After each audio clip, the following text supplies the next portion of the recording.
Assalamualaikum warahmatullahi wabarakatuh. Halo semuanya, sebelumnya perkenalkan nama saya Nafilatul Husna dengan NIM 20323122. Di sini saya akan menjelaskan mengenai modul ajar kurikulum Merdeka. Nah, tujuan pembelajaran kali ini yaitu peserta mampu memahami konsep, tujuan, strategi, dan prosedur pengembangan modul ajar. Kemudian peserta juga mampu memodifikasi modul ajar yang telah tersedia disesuaikan dengan karakteristik dan kebutuhan sekolah masing-masing. Kemudian ada peserta mampu menentukan asesmen atau penilaian yang sesuai dari modul ajar yang dimodifikasi. Kemudian peserta mampu mengembangkan bahan ajar yang relevan serta menyesuaikan tingkat capaian siswa untuk mendukung pembelajaran pada modul ajar yang dimodifikasi. Nah, pembelajaran kali ini memuat tentang satu, mengapa modul ajar harus sederhana dan dapat memandu pembelajaran dengan efektif. Yang kedua, bagaimana mengembangkan modul ajar yang sederhana namun efektif. Kemudian yang ketiga, bagaimana menentukan asesmen atau penilaian untuk modul ajar yang sesuai dengan kebutuhan dan karakteristik siswa. Kemudian yang keempat, mengapa modul ajar perlu berpusat kepada siswa atau murid dan memperhatikan perbedaan karakteristik siswa. Kemudian yang kelima, bagaimana memilih dan memodifikasi modul ajar yang sesuai dengan kebutuhan dan karakteristik siswa. Kemudian yang keenam, bagaimana mengadopsi atau mengadaptasi ya modul ajar supaya relevan dan sesuai dengan tingkat capaian siswa. Kemudian yang ketujuh itu ada bagaimana memilih dan menentukan bahan ajar yang relevan untuk modul ajar. Nah, langsung saja materi yang akan kita bahas. Ada apa yang dimaksud dengan modul ajar? Nah, modul ajar itu merupakan salah satu perangkat ajar yang digunakan untuk merencanakan pembelajaran. Modul ajar ini sama seperti dengan RPP, namun modul ajar memiliki komponen yang lebih lengkap. Dan modul ajar ini digunakan pada kurikulum Merdeka, tidak seperti RPP yang digunakan pada kurikulum 2013. Nah, modul ajar adalah sebuah dokumen yang berisi tujuan, langkah, dan media pembelajaran, serta asesmen yang dibutuhkan dalam satu unit atau topik berdasarkan alur tujuan pembelajaran.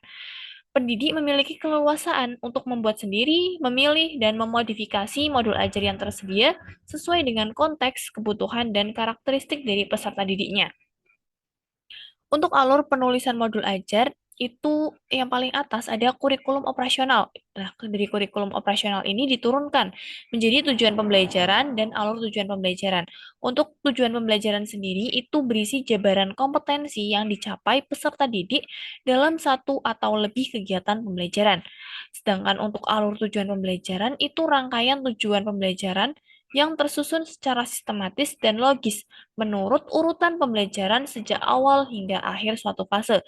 Nah, dari dua turunan kurikulum operasional yang berupa tujuan pembelajaran dan alur tujuan pembelajaran ini, pendidik atau guru itu bisa membuat modul ajar seperti itu.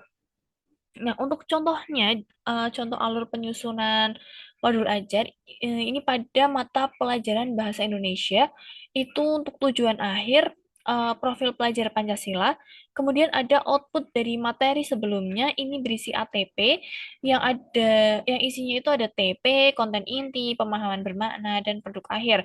Kemudian ada indikator pencapaian kompetensi, dan rencana asesmen. Untuk elemen bahasa Indonesia sendiri ada menyimak, membaca dan memirsa, berbicara dan mempresentasikan, serta menulis. Oke, lanjut untuk komponen modul ajar lengkap itu terdapat tiga, yaitu ada komponen modul ajar. Nah, komponen modul ajar ini berisi fase capaian modul ajar, jumlah jam pelajaran, model belajar, tujuan pembelajaran, dimensi Pancasila, pengetahuan ataupun keterampilan prasyarat. Nah, untuk komponen detail modul ajar per pertemuan itu berbeda lagi. Ada bahan ajar, pemahaman bermakna, pertanyaan pemantik, indikator keberhasilan, asesmen, sarana dan prasarana, dan rencana kegiatan.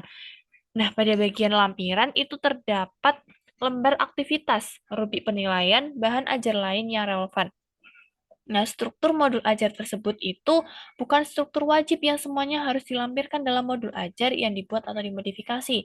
Akan tetapi, guru atau pendidik itu diperbolehkan untuk memilih atau menyederhanakan beberapa komponen utama yang dicantumkan dalam modul ajar sesuai dengan kebutuhan kelas masing-masing. Nah, untuk komponen yang biasa digunakan, itu ada 3 bagian, yaitu informasi umum, komponen inti, dan lampiran. Untuk informasi umum itu berisi identitas sekolah, kompetensi awal, profil pelajar Pancasila, sarana dan prasarana, target peserta didik, model pembelajaran yang digunakan.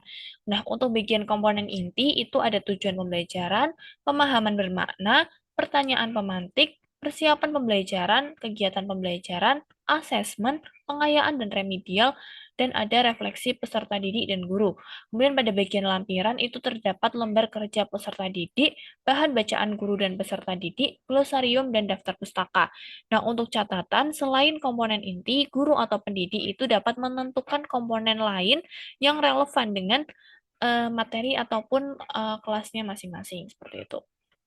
Nah, untuk komponen modul ajar wajib itu untuk alur tujuan pembelajaran ini menjadi dasar bagi pendidik untuk menyusun kegiatan pembelajaran ataupun modul ajar. Jadi pendidik itu memiliki keleluasaan untuk mengembangkan modul ajar sendiri, memilih dan memodifikasi modul ajar yang tersedia sesuai dengan konteks, kebutuhan, dan karakteristik peserta didik.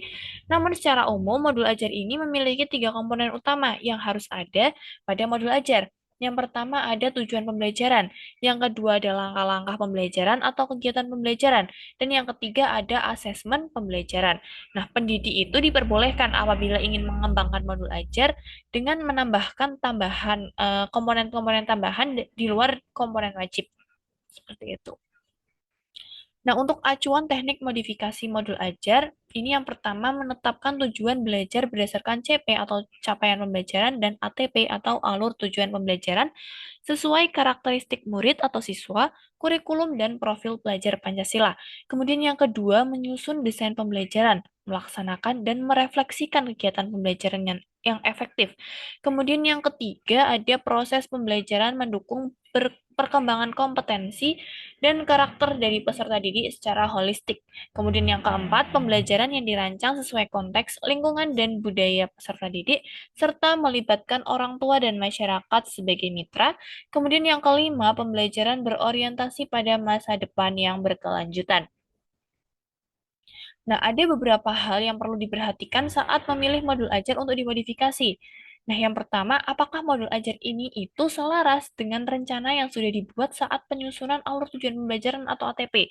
Kemudian yang kedua, apakah modul ajar ini cocok dengan kondisi dan karakteristik murid atau siswa?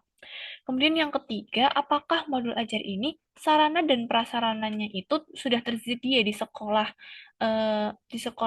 pendidik? Kemudian yang keempat, adakah dari modul ajar ini ada yang perlu dimodifikasi atau ada yang bisa dimodifikasi atau tidak? Seperti itu. Kemudian untuk contoh modifikasi modul ajar. Sila memiliki contoh modul ajar lengkap sesuai jenjang yang diinginkan yang tersedia di LMS. Nah, simak modifikasi modul ajar dari contoh tersebut. Contoh yang dilampirkan bukan contoh baku. Peserta diperbolehkan untuk membuat modifikasi modul ajar sesuai dengan karakteristik, konteks, dan kebutuhan kelas. Struktur wajib dalam modul ajar adalah tujuan pembelajaran, langkah-langkah pembelajaran atau kegiatan pembelajaran, dan asesmen pembelajaran. Nah, pendidik itu diperbolehkan apabila ingin menambahkan komponen lain yang relevan.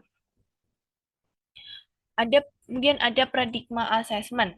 Ada beberapa hal yang harus diperhatikan dalam menentukan asesmen. Yang pertama ada penerapan pola pikir bertumbuh atau growth mindset. Kemudian ada terpadu di mana asesmen mencakup kompetensi pada ranah sikap, pengetahuan, dan keterampilan yang saling terkait. Kemudian ada keleluasaan dalam menentukan kriteria ketercapaian tujuan pembelajaran. Kemudian ada khusus untuk sekolah SMK, terdapat juga bentuk asesmen khas yang membedakan dengan jenjang eh, yang lain, yaitu ada asesmen praktek kerja lapangan, uji kompetensi kejuruan, dan uji unit kompetensi. Kemudian sekolah diberikan keleluasaan untuk menentukan teknik dan jenis asesmen. Untuk asesmen awal pembelajaran itu dapat dilakukan untuk mengidentifikasi kebutuhan belajar peserta didik dan hasilnya bisa digunakan untuk merancang pembelajaran yang sesuai dengan tahap capaian peserta didik. Kemudian pendidik dapat melaksanakan asesmen awal pembelajaran sesuai dengan kebutuhan. Misal pada awal tahun pelajaran atau pada awal semester, bisa sebelum memulai satu lingkup materi itu dapat berupa satu atau beberapa tujuan pembelajaran ataupun bisa sebelum menyusun modul ajar secara mandiri. Nah, dengan demikian, asesmen awal pembelajaran tidak perlu dilakukan setiap mengawali tatap muka. Gitu. Nah, asesmen pada awal pembelajaran diharapkan tidak memberatkan pendidik ataupun satuan pendidikan. Namun, jika pendidik atau satuan pendidikan memiliki kemampuan, dapat melengkapi data tambahan dengan melakukan asesmen non-kognitif yang mencakup kesiapan belajar, minat belajar, profil belajar, latar belakang keluarga, riwayat tumbuh kembang dan lain sebagainya. Kemudian asesmen pembelajaran. Nah, asesmen itu merupakan bagian terpadu dari proses pembelajaran, memfasilitasi pembelajaran, dan menyediakan informasi yang holistik sebagai umpan balik untuk pendidik, peserta didik, dan orang tua agar dapat memandu mereka dalam menentukan strategi pembelajaran selanjutnya. Kemudian asesmen dirancang dan dilakukan sesuai dengan fungsi asesmen tersebut dengan keleluasaan untuk menentukan teknik dan waktu pelaksanaan asesmen agar efektif mencapai tujuan pembelajaran. Kemudian asesmen dirancang secara adil, proporsional, valid, dan dapat dipercaya atau reliable untuk menjelaskan kemajuan belajar dan menentukan keputusan tentang langkah selanjutnya. Kemudian laporan kemajuan belajar dan pencapaian peserta didik bersifat sederhana dan informatif. Nah, eh, memberikan informasi yang bermanfaat tentang karakter dan kompetensi yang dicapai, serta strategi tindak selanjutnya. Kemudian dari hasil asesmen dapat digunakan oleh peserta didik, pendidik, ataupun tenaga kependidikan dan orang tua sebagai bahan refleksi untuk meningkatkan mutu pembelajaran. Nah, alur dari asesmen sendiri yang pertama ada menentukan tujuan pembelajaran. Itu sesuai dengan alur perkembangan siswanya. Kemudian yang kedua ada merancang indikator. Memastikan kedalaman tujuan membuat indikator yang mencakup aspek kognisi, sikap, dan keterampilan. Kemudian yang ketiga menyusun strategi asesmen. Kemudian yang keempat, menyiapkan alat ukur atau instrumennya. Ini berupa rubrik penilaian. Kemudian yang kelima, menyiapkan instruksi atau panduan untuk murid. Ini berupa lembar kerja siswa. Kemudian yang keenam, mengolah hasil asesmen dan bukti pencapaian peserta didik untuk membuat inferensi ataupun kesimpulan mengenai pencapaian peserta didik terhadap tujuan pembelajaran. Kemudian yang ketujuh, menyusun rapor. Nah, untuk acuan yang digunakan untuk melaksanakan asesmen pembelajaran itu asesmen sebagai proses pembelajaran, asesmen as learning. Kemudian ada asesmen untuk proses pembelajaran, asesmen for learning, dan asesmen untuk apa ini? Bentar. Asesmen pada akhir proses pembelajaran atau asesmen of learning. Nah, asesmen as learning ini berisi asesmen untuk refleksi proses pembelajaran. Fungsinya sebagai asesmen formatif. Kalau asesmen for learning itu untuk perbaikan proses pembelajaran. Nah, fungsinya itu sebagai asesmen formatif juga. Sedangkan untuk asesmen of learning, ini untuk evaluasi pada akhir proses pembelajaran. Fungsinya sebagai asesmen sumatif.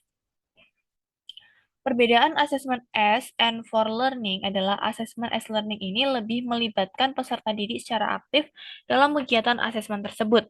Peserta didik diberi pengalaman untuk belajar menjadi penilai bagi diri sendiri dan temannya atau penilaian diri self-assessment dan penilaian antar teman merupakan contoh dari asesmen as learning. Nah, dalam asesmen as learning ini peserta didik sebaiknya dilibatkan dalam merumuskan prosedur, kriteria, maupun rubrik atau pedoman asesmen sehingga mereka mengetahui dengan pasti apa yang harus dilakukan agar memperoleh capaian belajar yang maksimal.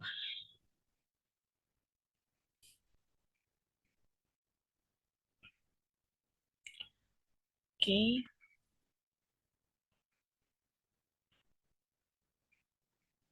sebentar.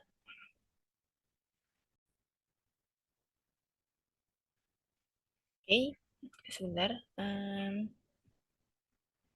Kemudian ada jenis asesmen. Nah, asesmen tadi yang sudah dijelaskan ada as learning dan for learning. Nah, untuk asesmen formatif ini ada dua, yaitu asesmen as learning atau sebagai refleksi proses pembelajaran, dan asesmen for learning, yaitu untuk perbaikan proses pembelajaran. Sedangkan untuk asesmen sumatif ini ada asesmen of learning, yaitu asesmen sebagai evaluasi pada akhir proses pembelajaran. Kemudian contoh bentuk asesmen formatif dan sumatif. Untuk bentuk asesmen formatif dan sumatif ini, yang pertama ada diskusi kelas, mengembangkan kemampuan berkomunikasi dan berinteraksi antar siswa, belajar berdemokrasi, menghargai pendapat orang lain, serta berani berpendapat. Kemudian drama, melatih kepercayaan diri dan jiwa seni, belajar bekerja sama, komunikasi, serta berpikir kritis. Kemudian ada presentasi, mengembangkan kemampuan berkomunikasi, belajar memahami topik secara mendalam, berpikir, dan bernalar kritis. Kemudian ada tes lisan, itu meningkatkan kemampuan berbicara, mengkonfirmasi pemahaman, dan menerapkan umpan balik. Kemudian ada produk, mengembangkan kreativitas, dan meningkatkan ketelitian dan jiwa seni. Untuk pelaksanaan asesmen sumatif dan formatif ini, untuk pelaksanaan asesmen formatif itu dapat dilakukan dengan memperhatikan hal-hal berikut. Ada dilaksanakan bersamaan dengan proses pembelajaran yang kemudian ditindaklanjuti untuk memberi perlakuan berdasarkan kebutuhan peserta didik serta perbaikan proses pembelajaran. Kemudian pendidik dapat menggunakan em, berbagai teknik seperti observasi, performat, kinerja produk, proyek, portofolio, maupun tes. Kemudian ada tindak lanjut yang dilakukan bisa dilakukan dengan langsung, dengan memberikan umpan balik atau melakukan intervensi atau kesimpulan. Kemudian peserta didik dapat mempersiapkan berbagai instrumen seperti rubrik, catatan anekdotal, lembar checklist untuk mencatat informasi yang terjadi selama pembelajaran berlangsung. Sedangkan untuk pelaksanaan asesmen sumatif itu dapat dilakukan dengan memperhatikan hal berikut. Sumatif dilakukan pada akhir lingkup materi untuk mengukur kompetensi yang dikehendaki dalam tujuan pembelajaran dan pada akhir semester.